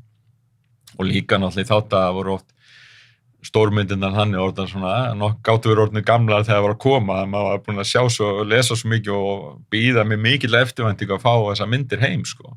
En af hverju var það? Þú sagðir október 78, hún sýnd í Bandaríkjunum 77, 4. maí, vantarlega, eða ekki, 4. maí, 77, hún frá 77, Star Wars fyrsta. Já, hún frá 77. Þetta er langur tími. Ég veit það, Hvað breyttist? Af hverju eru að fá myndir í dag svo snemma? Ég held Já, það náttúrulega, þú veist, það var náttúrulega hluta því sem að breytist þegar að, þú veist, í rauninu var það svolítið breytingin þegar Árni Sæm kemur inn á markaðinn í bænum og byggir Álfabakkann, bíóhöllina þar. Og hann fór að koma inn með þessar, svona breyta svolítið þessum venjum að bara fá bara nýja myndir inn. Ég meina, við fengum heimsfrumsýningu 80 jólin 82 á myndin eftir Scorsese með honum De Niro, King of Comedy var frumsýnd hér á Ísland og undan Bandaríkjunum, það náttúrulega aldrei gerst, sko. Og 82? Já, bara það, fyrstu jólin sem að bíóhöllin var opin, það var bara, þú veist, þá En var það Árni að hitta bara? Og ég man eftir því. Ég vil fá það fyrr? Já, og hann flaug út til Bandaríkjunum fyrir jólinn til þess að koma með myndina heim, sko. Þú veist, og þetta var alltaf bara, wow, byrju heimsfrumsýning á Íslandi, sko, þetta var aldrei gerst. En svo náttúrulega bara fyrir markaðan að breyta, þetta var náttúrulega, sko, að því að, þú veist, áður fyrir, þú veist, ég meina, við vorum að sjá, þú veist, Tónabjó sem var alltaf með James Bond myndirnar. Og ég man að páskamyndin 1977 var hinn splungun nýja James Bond mynd Live and Let Die. Og hún ekki 73, sko. 4 árum sinna. Við vorum alveg 4 ára gamla mynd. En þarna náttúrulega, þú veist, það var ekkert vídeo, það var ekkert, þú veist, það var ekkert net, þú veist, fólk gæti ekkert séð internet nema þú væri bara eitthvað erlendir svo gæst farið í bíó og eitthvað svona, sko. 4 og þú veist, við vorum að tala um það, þetta var náttúrulega alveg sérstætt, maður skildi, þetta var alveg vegna þess að þú veist, í rauninni þarna, sko, að það var bara, þú veist, það var komin önnur Bondmynd, sko, sem er alltaf, þú veist, Man with a Golden Gun, sko, þú veist, þannig að, sko, hún fljótið, en þetta svona breytist, þetta var nú alveg bara, þú veist, þarna voru menn bara, hey guys, þið verðum að fara að vakna, sko, þú veist, þetta gengur ekki, sko, það er ekki hægt að bjóða okkur upp á þetta, sko. Þannig að auðvitað voru þetta svona bara, þetta var bara í gamla daga var þetta svona og stúdíón úti voru, þú veist, það var ekkert að leggja áherslu á það að myndirna kæmu til Evrópu eitthvað, þú veist, það voru oft árið seinna eða eitthvað, skilur. og bíóum voru oft að fá kannski notuð eintök af myndunum sem var búið að sína því að þú veist það voru ódýrar að fá filmuna notað eintak frá Bandaríkjunum sem var búið að sína í bíó þar heldur en nýtt eintak sem að kostaði miklu meira sko. Er það þá ekki slitin og eitthvað? Jú, þetta er rispuð og svona sko. En saknar þess pínu, svona það lúk? Já, ég viðurkenni það alveg, það var oft alveg, en þú veist ekki kannski eins og þegar að við alltaf opnunarmyndin í Álfabakkanum var Being There, Peter Sellers og hún frumsýnd sem sagt 2. mars 82 þegar bíóið opnar og þá var hún alltaf 2 ára gömul eða eitthvað sko, ég heldur sé 80 það var gert og en hún gekk og var sýnd í 14-15 mánuði og wow. Já, því þá voru náttúrulega 4 salir í bíónu og svo eftir 6-7 mánuði eitthvað eftir bíóopnaði þá átti að vera svona, það var herbyggi uppi sem átti að vera svona skrifstofuherbyggi gluggalist herbyggi sem var aldrei nota og hún var bara breytt í bíósal og voru 17 sæti í salnum sko. Og það var bara sal 5 og Being There var bara færð þannig sal 5 og það var bara uppselt alltaf 17 manns hún bara gekk fleiri mánuði nema hvað að þegar hún kemur til okkar þá var alltaf hafði verið keypt notað sýningareintak af myndinni á filmu og við vorum búin að sýna hana í 14 mánuði og hangað til að síðustu sýningunni að þá slitnaði hún 17 sinnum með eitthvað sko. Var sýningamann alltaf að stoppa og laga og líma hana saman og sitja í gang og endaði með að sýningamann kom og sagði, heyrðu, þú veist, strákar, þetta gengur ekki, ég get ekki staðið í þessu sko, hún slitnaði 17 sinnum í gær sko, þannig að við urðum bara að hætta hann og sína hann. Og hún bara ónýtt filman. Þú veist, þannig að þetta var nú, en svona, þú veist, þetta var kannski aðeins svo mikið sko, en vissulega, þetta voru skemmtilegi tíma, sko. En þá vil ég að spyrja, þú er búin svo lengi á Sambíónum, búin að upplega alls konar. Hvaða mynd er stærst, svona í þinni minningu, bara eitthvað, vá, þetta er rosalegt. Manstu eftir ykkur, var það Jurassic Park eða var það Harry Potter, eða, var eitthvað svona sem þú bara eitthvað, vá, þetta er rosalegt. Já, þetta náttúrulega, sko, þegar að Jurassic Park fyrsta kom og þá var eins og ég var nefna á hana, það var einu fyrsta myndi sem að þeir ákvaðu erlendis að setja í 3 hús í Reykjavík sko. Og sýndi í Álfabakka, Háskólabíó og Laugarsbíó. Því það voru þessi 3 bíó sem að þeir hjá UIP hefðu verið að skipta við með Universal, Paramount og MGM. Og þeir ákvaðu að setja henni 3 og þetta var náttúrulega, mannum fannst þetta var mjög merkilegt á þeim tíma sko, en það var komið svona ákveðin pressa á þá að gera vegna þess að Sambíóin sem voru með umboð fyrir Disney og Warner og MGM á þeim tíma að varu einu bíóin sem gátu sýnt myndir í fleiri en einu húsi og þær voru að gera betur okkar myndir heldur en myndir hjá hinu bíóinu sem voru kannski bara í einu húsi og þeir gátu ekki sýnt eins mikið. Já, ég skil. Þannig að það hafa komið svona pressa á hinn stúdíóin, við verðum að koma sér fleiri hús á Íslandi. Ég meina það að, þú veist, þessar myndirnar frá Warner og Disney að gera það vel og þannig að þeir ákvað að gera þetta. Og Jurassic Park var svolítið svona breakthrough mynd á sín tíma og maður bara, það var stórkostlegt, sko, aldrei sé svona teknibrellur og svona, sko, og þetta er bara svo sem eins og þegar Star Wars kom og allt þetta en ég meina hún gerði á sín tíma 78.000 manns sko í bíó á Íslandi sem var náttúrulega svakalega mikið sko. Manstu það bara? Já, ég náttúrulega er algjör nörd í tölum og svona og ég man, þú veist og ég heyri það? Já, og ég man yfirlega hvað þessar myndir hafa gert og annað og frumsýningadaga og svona er ég oft með svona, var með á hreinu, allavega svolítið svona áður en að neti kom og núna getur maður flettis upp, en ég mundi þetta alltaf, sko. 78 manns fyrir Jurassic Park? Já, og svo kom, og ég menna, svo var til dæmis eins og fyrsta Harry Potter myndin gerði líka yfir 70 manns. Þá ég man þegar við frumsýndum hana og við litum talsettina, en talsetningin var ekki tilbúin þegar myndin átt að vera frumsýningu. Þannig við frumsýndum hana á ensku, sýndum í 3 vikur bara á ensku og svo kom íslenska talsendingin eftir 3 vikur. Og þá var alltaf bara fullt að liði sem var fór aftur á hana, sko. fjölskyldufólk þá kannski aðalega. Já, fór með krakkana og svona, sko. Fekku það bara hún endaði að taka yfir 70.000 manns líka. Og en svo náttúrulega, og þú veist, en svo voru, þú veist, ef maður hugsa tilbaka að fáranlega myndir sem maður gerðu business eins og þegar að svona rétt eftir að Álfabakkinn opnaði þá kaupaði svona litla independent mynd sem hét Funny People, það var reynda Funny People 2 vegna þess að Funny People hafi verið sýnd í Háskólabíó en svo Funny People 2 og þetta var frá Suður-Afríku og þetta var svona falin myndavél sko og var að setja upp alls konar setup og hafa bara basically verið svona gera grín að svolítið dökka fólkinu. Já. Og þetta þótti bara mjög fyndið og alls konar svona bara hrekkir og svona eins og verið að gera svona sketsar sko. Já. Þú veist, í dag náttúrulega það er ekki leyft að sína þessa myndir. Þetta er aldrei liðið í dag. Nei, en allavega þessi mynd kom hann inn að, þú veist, þeir eru 80 og ég veit ekki, 3 eitthvað og það voru 50.000 manns sem sá hana. Þótti þetta bara, þetta var svo fyndið. Sjá þessa svertinga fyrir geðu, maður segja það.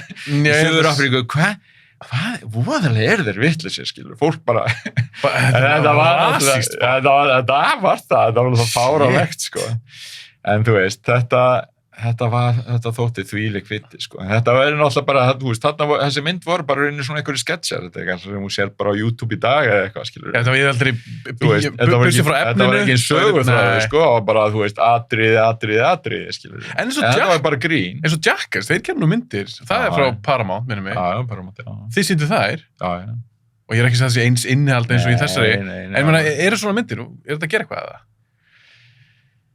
Allt og mikið, sko Er það? Kemur það róast bara hvað er að vissa? Ég meina, sko, já, ég meina, ég er alveg eins og Jackass, sko, hvað það gengur, sko, þú veist, og við erum að fara að fá Jackass 4, sko, frá Paramount núna, bara þeir reynda voru að fröstinni yfir á næsta ár, sko, en þú veist, en þetta eru alltaf myndir sem þið framlega fyrir enga pening, þetta kostar ekki neitt, sko, og þeir bara, tjing, þetta er bara peningur í kassan fyrir það alveg endalaust, og maður er stundum svona, þú veist, þegar maður er að fá að því að þú veist, að því ég þarf að skoða allar þessar myndir sem við fáum og sumar fær maður og maður er bara guð minn góður, þú veist, í alvöru og ég hef stundum hringt út í kollega minn hann úti og sagt, heiði, ég var að skoða hana myndina frá þér og þú veist, og þetta eru bara 2 tímar af lífum minni sem ég fæ ekki aftur, sko, þú veist, hvað eru þið að pæla?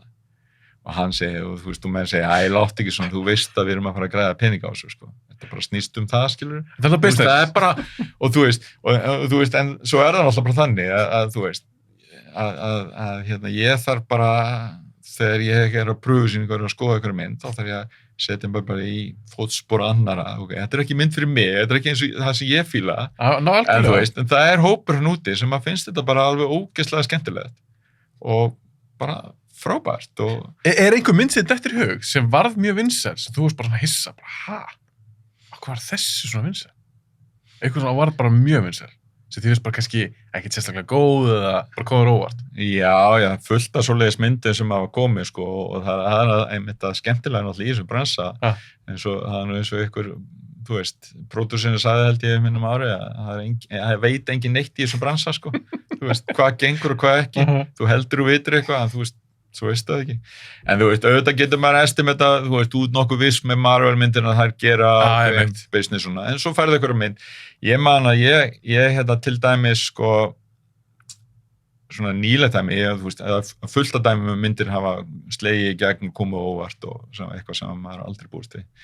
En nýlega dæmi er til dæmis að ég, það var reyndar mjög gaman að hérna, ég var úti á kvikmyndaráðstefnu og Warner hóaði svona öllum dreifingaraðilum saman og með Barcelona og við fengum að sjá á Star is Born Bradley Cooper og Bradley Cooper kom sjálfur og var að kynna myndina og þú veist, og þetta var sko alveg, þú veist, þetta var hálfu ári raun á hann að myndin kom út sko og hafði enginn fengið að sjá þessa mynd áður sko og hérna, þú veist, og hann var með svona kynning og undan og við fengum að sjá myndina og ég sagði bara, vá, þú veist, kom út og, þú veist, geðveik mynd, bara rosalega góð og músíkin geðveik og bara Lady Gaga maður þvílíkur leikur og þau bæði náttúrulega og svona, en maður var alveg svona, þú veist, jú, nú ætti að gera vel, en þú veist, þetta er kannski ekki endilega fyrir alla og þetta náttúrulega heilmikið drama og svona og þú veist það ekki brellumynd, enga sprengingar nei, það var svona öðruvísi og ég meina ég hafði svo sem séð gömlu myndina með Chris Kristofferson og Barbra Streisand og svona og hún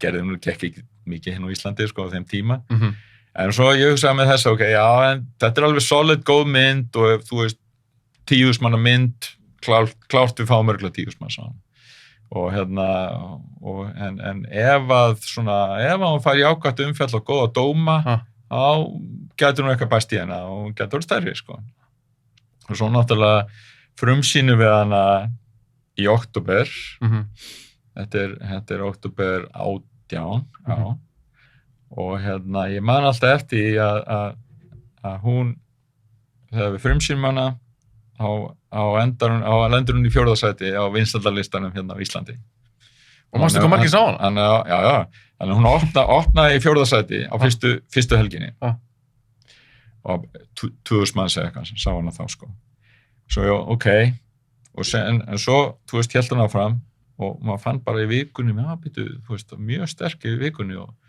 allir voru að, þú veist, tala rosa vel þessa mynd sko, mjög hana svo kom helgi 2 og þá fór hún upp í 3. sæti svo kom helgi 3 og hún fór í 2. sæti svo kom helgi 4 og fór í 1. sæti myndin endaði á að taka 55.000 manns á Íslandi sko og þú veist og talandi með Ísland bestur í heimi sko og ég sagði það við vonir og ég var nú alltaf með minn vikulega hálfsmánaðarlega símafundu hana og ég sagði bara að þú veist sko Bradley Cooper á hann bara að koma hinga til Íslands og veit okkur velun sko þú veist, við erum að tala að 15% þjóðarinnar eru búin að sjá þessa mynd sko fannst þetta merkilegt? Já, og þeir voru alveg og ég man að kollegi minn þar úti segi, já, þetta er alltaf frábær árangur og hérna og svo hann segi, já, hún er reynda búin að ganga rosa vel í Svíþjóð líka sagði hann sko svo ég segi, ég var búin að skoða ég vissi hvað hann var búin að gera í Svíþjóð og ég segi, já, hún er búin að gera mjög vel þar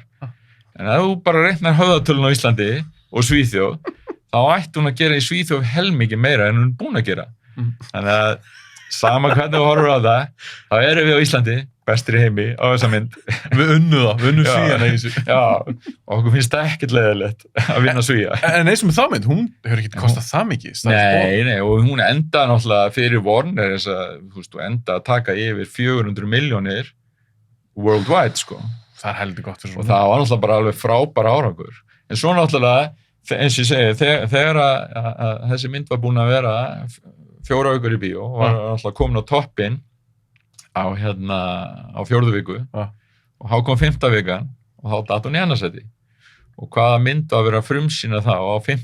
vikunni á Star is Born það var Bohemian Rhapsody og hún kom inn og fór náttúrulega í 1. sæti önnur svona tónlistarmynd og önnur tónlistarmynd sem að gjörsamlega sló í gegn á Íslandi líka og gerði líka 55.000 manns sko vá, já, það þannig að þær voru bara alveg jafnar í aðsótt sko en á heimsvísu gerði aftur á móti sko Bohemian Rhapsody yfir $900 milljónir sko fyrir Fox meðan að þessi gerði yfir 400 fyrir Warner þannig að ég sagði alltaf á Íslandi sko að við erum samt sko miklu betri miklu betri en þú en þú veist svona náttúrulega rosalega gaman að detta inn í svona myndir sem að, þú veist, gjörsamlega sprengja eitthvað megin allt og engin bjóst við að myndi vera svona stór, sko. En hver er þá munun?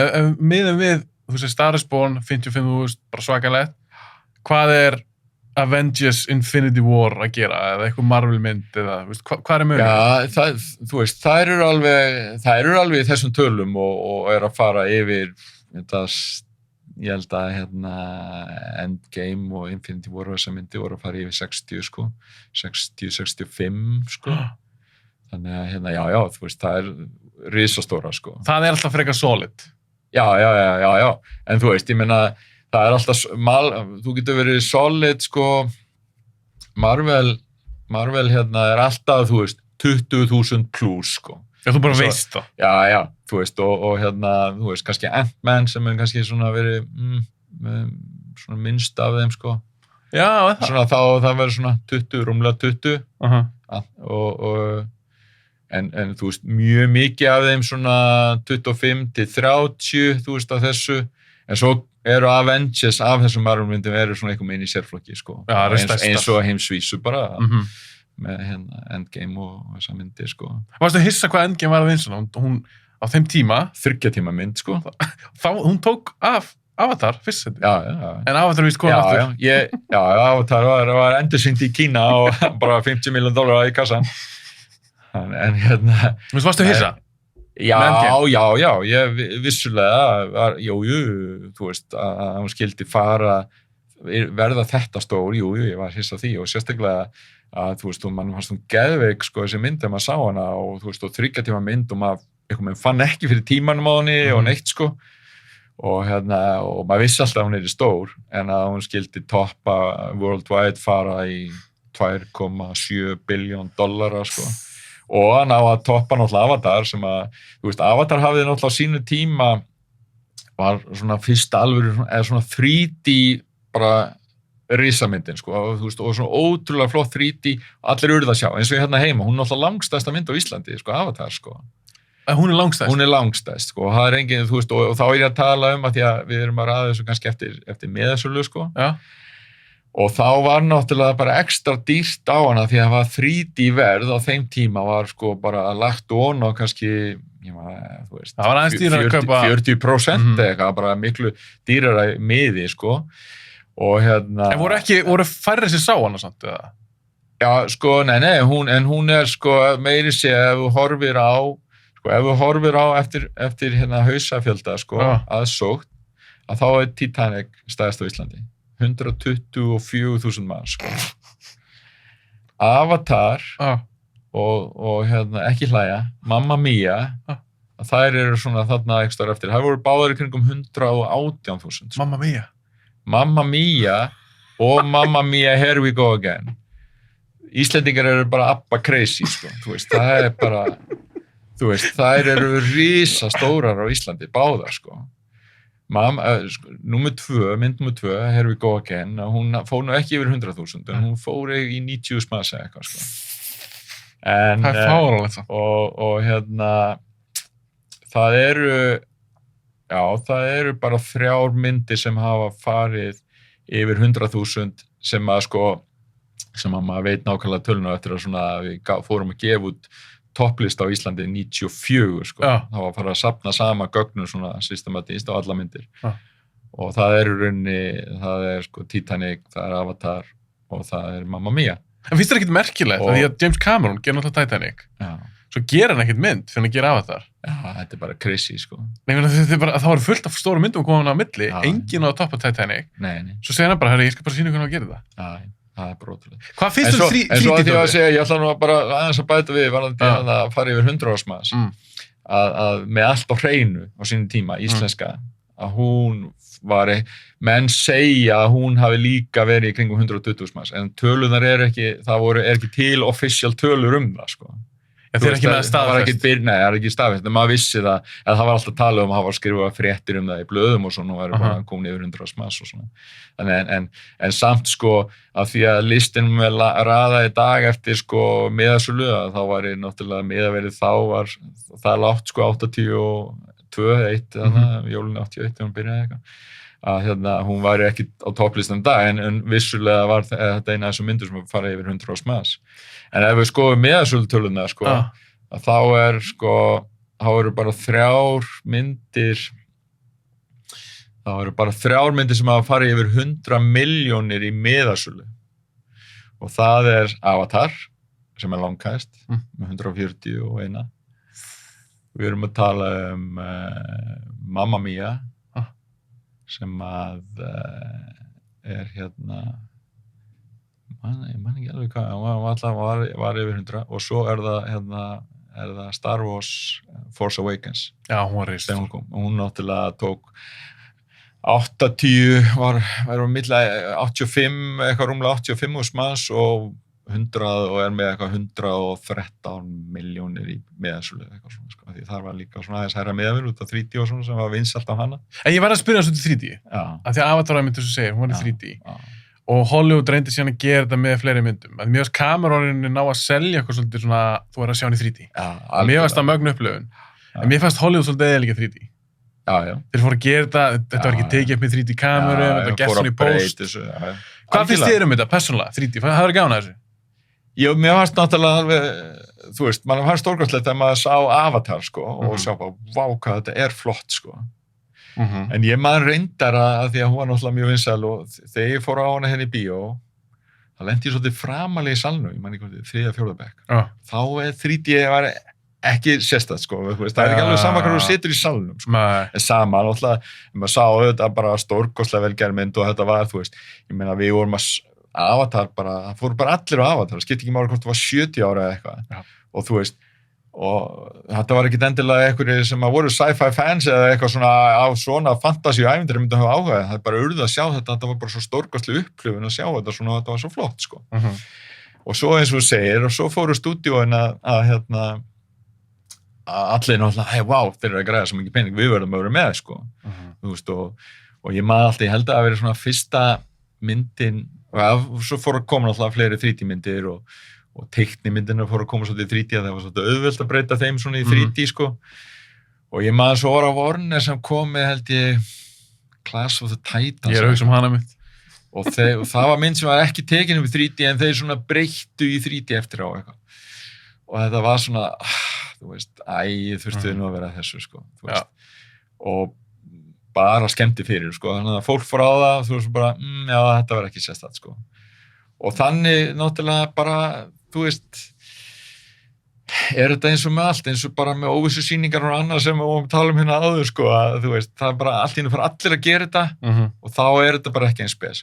Og, þú veist, innst inni, þá bara bíóáhorfendur, þeir svona nenn ekki öllu í 3D, sko, að vera með glerun og svona krakkarnir að sitja í bíó með glerun og allt að taka niður og þú veist, þetta var bara svona, þú veist, það er gaman að sjá eina svona eitthvað smá upplifun, en þegar þetta var orðið eitthvað með allt í 3D, alla stórmyndir bara í 3D, þá svona var þetta bara fjarað undan þessu. Og í dag náttúrulega erum við ekki að taka þessar myndir í 3D, sko. Ég ætla að spyrja, því að þið voru stundum að sýna 3D-útgáfu, kannski í sal 1, svo bara 2D-útgáfu í sal 2.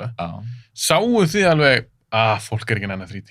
Já, og þetta breytist alltaf þannig að því að fyrst ef við fórum að fá þessar myndir í 3D, að þá bara tóku við, þú veist, ok, geggja, og hafa bara búið upp á hann í 3D og engu öðru. Og fólk eitthvað með svona nettist bara, þú veist, ef við ætla að sjá myndir og erum bara í 3D, sko. En svo maður var alveg farin að heyra í svona bíógestunum, sko, heyrðu, guys, þú veist, ég nenni ekki þessu 3D endalaust, sko, þú veist. Getið ekki fara að koma með það 2D, bara, þú veist, búið upp á það líka. Þannig að við fórum að gera það og fórum að, þú veist, eins og þú segir, koma einhverja stórmyndir, segjum bara eitthvað Star Wars mynd og við urðum svona bara Disney heimta, þú veist, hún verður að vera í 3D, sko. Gefið ekki 3D, ok. En við sagðum, ok, við verðum líka að bjóða upp á hann í 2D og það var ekkert mál, sko. Þannig að það var bara sýnt eins og sagði, salur 1 3D, salur 2 2D og fólk að ta bara vali hvað vildi frá. Og svo sá maður svona þegar að fór bara alltaf að fara stærri og stærri hluti af kökunni á 2D, sko. Og svo var þetta komið þannig að maður var farin að setja, sko, 2D myndin í sal 1 og 3D myndin í sal 2, sko. Af því að það fór maður að færa. Og svo svona smátt og smátt að þegar svona 3D svona minnkaði og fólk var bara, þú veist, alveg búin að senda okkur skilabúðin og láta okkur vita það, þú veist, ég fíla bara að sjá þetta í 2D, mér finnst það bara flott, sko. Og málið var það að það er svo dýrt að setja 3D, að setja íslenskan texta á 3D-myndir. Að setja textan á 3D-myndir, það kostaði bara yfir 1 milljón kall, sko. Þannig að þú þurftir, og þess vegna voru náttúrulega auðvitað stúdíón svo kostuðu þetta fyrir okkur, en á móti þurftu við að vera með ákveðið álag á 3D verðið þurfti að vera ákveðið mikið herra til þess að þeir fengju, að því þeir fá prósentur af miðanum, að þeir fengju auka til sín til þess að kosta þennan kostnað við að setja íslenskan texta á 3D. Og svo var það bara orðið þannig að þessi auka, þú veist, maður reiknaði út, ok, hvað fekk ég marga myndinni 3D, hvað gaf þetta þeim mikinn pening auka við að sýna 3D og hvað kostaði að búa til 3D og það var bara komið í mínus. þú veist, þannig að þá var þetta orðið þannig að maður svona, það borgar sig ekki fyrir okkar litla markað Ísland að fara að setja íslenska texta á 3D-myndir af því að svona 3D hefur minkað svo mikið og fæst yfir 2D og þess vegna endaði að þannig bara að við hættu því. Síðasta myndin held ég sem við tókum í 3D var Star Wars jólin 19 því þá bara vildu bjóða upp á það og Disney vildi bara bjóða upp á það sko. En þú veist, hún var náttúrulega bara lítill hluti af kökunni sko. En eins og Avatar 2, hvað væntingar ertu með til hennar? Svo ég meina kemur ekki óvart að það eru ákveðna kröfur það að hún sýnd í 3D, sko.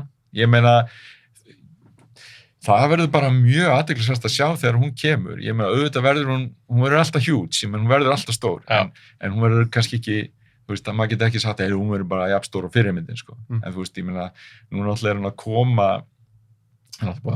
jólin 22, og þá eru liðin 13 ár frá fyrirmyndinni, sko. Og maður spyr sig minna, hvað það orðið á langu tími, en samt, þú veist, þó að hún myndi ekki taka nema helmingina fyrirmyndinni, þá er risa stór-samt, sko.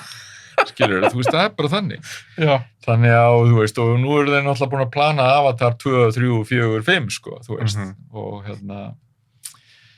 þannig að ég meina auðvitað verður bara mjög athyglisvert að sjá hvernig Cameron nær að þróa þessa sögu og, þú veist, og hvernig þetta verður. Þetta hlýtur að skipta rosalega miklu máli bara sagan og... Ég segi líka alltaf, hver er betur að gera framhaldsmyndir en James Cameron? Nei, það er ekki margir. Og ég held þessi ástæð fyrir það svona langt síðan að heim koma, þeir eru bara búin að vinna í þessu, maður er aðeins búin að fylgjast með. Hann er að setja alltaf mikið púðuleika bara í handriti. Hann ætlar að gera góða myndir. Ég held að hún verður risastór þessu mynd. Hún verður alltaf risastór, sko. Það er alveg klart. En maður er að spá í eins og þetta, því að hún var svona mikið fenómena út af 3D á sín tíma. Þú veist, nú er það kannski ekki endilega málið, sko.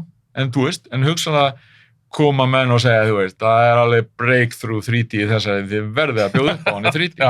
En í dag eru kannski bíóin hérna heima því að þú þurftir að vera með ákveðna 3D græjur í sölunum og svona og það var nú á þeim tíma í flestum svona stóru sölunum, er ekkert endil í dag. En það er svona spurning hvað verður gert fyrir þessa þegar hann kemur. En ég sé líka alltaf, ef að leikstjórn sem gerir myndina, eins og þessi tilkið James Cameron, ef hann vill að ég sem áhorfandi sjá myndin í 3D, þá vil ég sjá hann í 3D. Klárlega. En þú er ekkert heyrt með það? Hvort Nei, það verður eitthvað... það er svo sem ekkert farið að gefa neitt út það, sko. Hvort það verður 3D? Nei. En svona í lokin, ég er bara svo stressaður að þú ert að frá eitthvað fundið, ekki? Hvað er klukkan? Hún er 11:30. Hæ?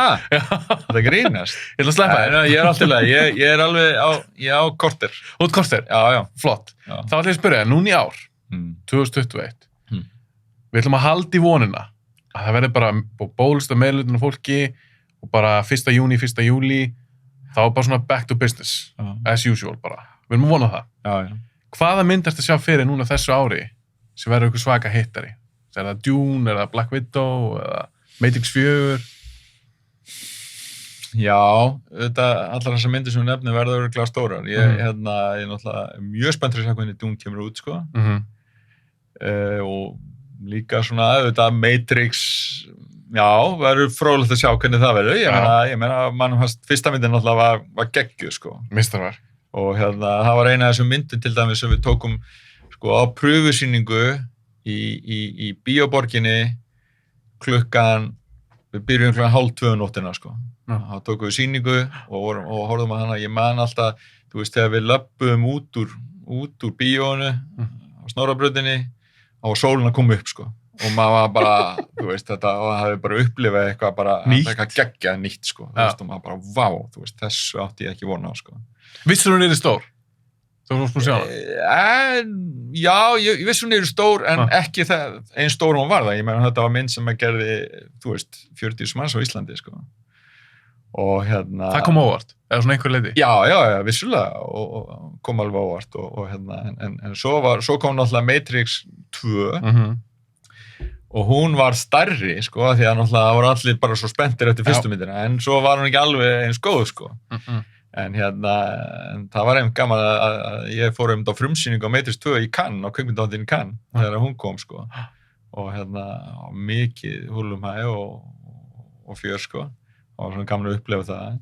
Og En þriðja, hvernig gekk henni? En svo kom þriðja og það var aðeins svona hrundi, sko.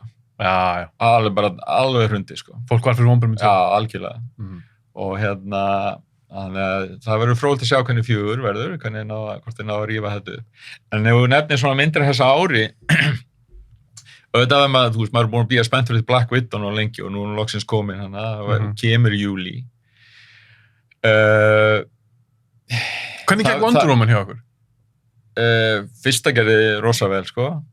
Mynd nummer 2 náttúrulega sem kom jólin og við máttum bara selja 50 manns í bíó, sko, en var rauninni eina stóra myndin sem var á jólin, það var ekkert annað. Ég held ég að við sýnt hana þegar hún frumsýndi og sýndum henni 25 sölum, sko, bara til þess að því við máttum bara selja 50 sæti og í sumarsali bara 15 sæti og þú veist, þess að nánu. Þannig að Wonder Woman 2 sem var náttúrulega vissulega vonbrigði, svo mynd, en sko, hún gerði samt svona á COVID ástandi að bara, ég held hún að enda í 17 manns eða eitthvað, sko, sem var bara mjög gott, sko. Já. Og þú veist, að við höfðum ekki fengið, þú veist, bara á þessum COVID-tíma var það bara Tenet og Wonder Woman sem voru svona virkilega stóru myndina sem að komu í bíó og öllu hinu var frestað. Þannig að Ég var bara að velta fyrir mig, sko, að því að Hollywood hefur talað eins og sé eitthvað stressaður að hafa konu í aðhaldi svona ofurðumyndum. Ég held að sé kjafta. Hvað var með góða mynd? Já, nákvæmlega. Og það var það sem gerðist með Wonder Woman alltaf nummer 1. Fyrsta myndin, hún opnaði ekkert eitthvað risastórt, en svo bara spurðist hún út og hún gekk, sko. Gerði svaka vel, sko. Ég held að Black Widow var góð.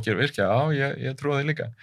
Og svo náttúrulega, þú veist, það verður alveg svolítið seinni sluti ársins þegar alla myndina voru að koma, það verður alveg mjög mikið úrval í bíó, sko. Gekka, ég laka til. Verður fullt að gerast, ég meina, við erum loksins að fá þú veist, Jungle Cruise sem áttan alltaf að koma síðan til sumar með Rock og þeim sem verður svona ævintýrafílingur í henni og hún áttur að gera mjög vel líka. Þú veist, ég meina nýja Suicide Squad sem allavega trailerinn lofa góðu sem alltaf James Gunn að gera hana og þú veist, hann bara snillingur eftir að, þú veist, ég meina það sem maður séð frá hann hinga til. Já.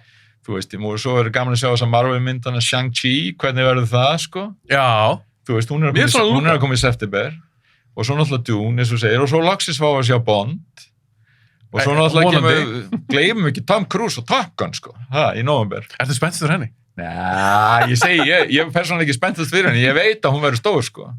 En hvað myndist þú persónulega spenntast fyrir? En sko, þú veist, ég er búin að sjá hana, en ég má ekki segja frá því, en ekki, þú veist, þú er að klippa út, sko. En ég má ekki tala það. Ok. En sú mynd, þú veist, það er eins og allt sem Cruise gerir, sko. Þú veist, það sem hann leggur í þessa myndir og sko, hann er svo mikið perfectionisti og allt, sko, sem hann gerir, sko.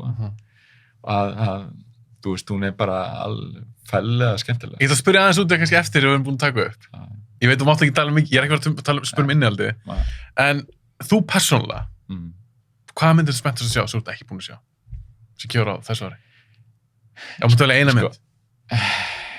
Það er náttúrulega glata, sko, ég á erfitt með að nefna eina mynd og það er náttúrulega alveg glata að nefna eina mynd, sko, sem að ég sem dreifingaræðileg sé ekki sko, vegna sem ég er svo mikið Bond-maður, sko, ég hlakka svo til að sjá Bond og þú veist, og Myndtón sér þá dreifing, ok, hún verður sýnt í okkar bíóm og allt það, en ég hlakka ógeðslega til að sjá hana og þú veist, ég er búin að hlakka til svo lengi, það er alltaf verið að frestinni. Finnst þér nýja Bond-myndar góðar?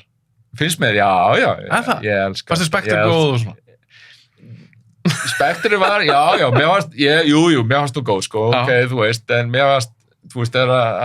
finnst þannig að Daniel Craig búin að gera mjög vel að rífa þetta upp, en auðvitað veit ég, þú veist, auðvitað held ég rosa mikið upp á Connery, Bond og þessu gamlu Bond, það er bara því maður ólst upp við það, sko, en mér finnst bara eitthvað með Bond alltaf svo skemmtilegur, sko, og ég hef gaman að þeim öllum, sko, þú veist, það skiptir ekki máli hvort Roger Moore eða hver, ég hef bara eitthvað með, maður elskar þessa myndir og þú veist, alveg séð, þú veist, ég er rosa gaman að allum svona heimstyrjaldar svona stríðsmyndum, World War II myndum og þú veist, ég elskaði, þú veist,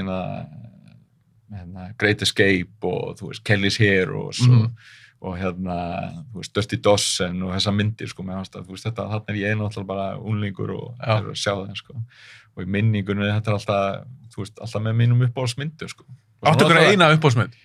Sko, Já, alveg nokkrar. Einn sem mér þykir ógeðslega væntum er náttúrulega segi ég, kannski af því að tengist mann svolítið að það er Cinema Paradiso, sko.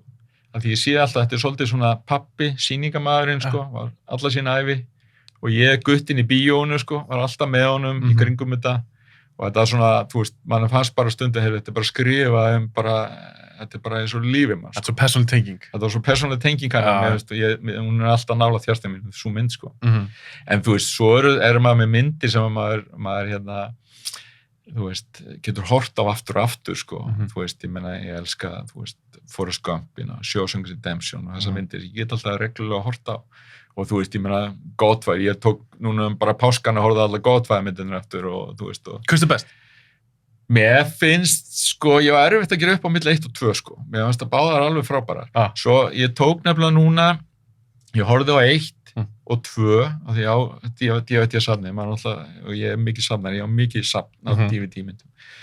En svo tók ég þetta nýja klippi á 3, þetta sem við gáfu út, þarna Cobra, já, það var svona nýtt klipp. Er þetta ekki bara Coppola cut eða eitthvað? Coppola gerði þetta sjálfur? Jú, gerði þetta sjálfur, en svona nýtt cut. Þannig ég tók 1 og 2 og tók svo þetta nýja klippið þessu, sko, ég sá svo sem að var ekki mikil breyting á því, sko, en samt svona, en bara svo mynd, af því hún var nú alltaf talin svona að vera langlilljust, en alls ekki lilli mynd, sko. Nei, hún er mjög fín, en hún ætla að vera að keppa við svo svaka myndir. Hina tvær og var náttúrulega alveg ótrúlegt að eins og Godfather 1 var náttúrulega hrikalega góð.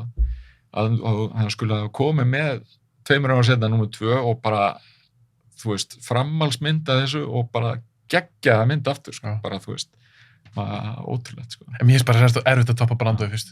Já, ég saknaði hans pínlítið. Já, hann er náttúrulega alveg geggjaður í því, sko. Herru, ég held ég þurfa að fara að sleppa þér. Já. En þú veist, þetta var svo geðað gaman, ég hef verið til að tala við í 3 klukkutíma. Já, ég held að, þú veist, ég held við værum bara góðið við náðum klukkutíma, ég get alveg sittið hérna, ég er kannski bara á fresti sem fundi síðan að fara á það eitthvað.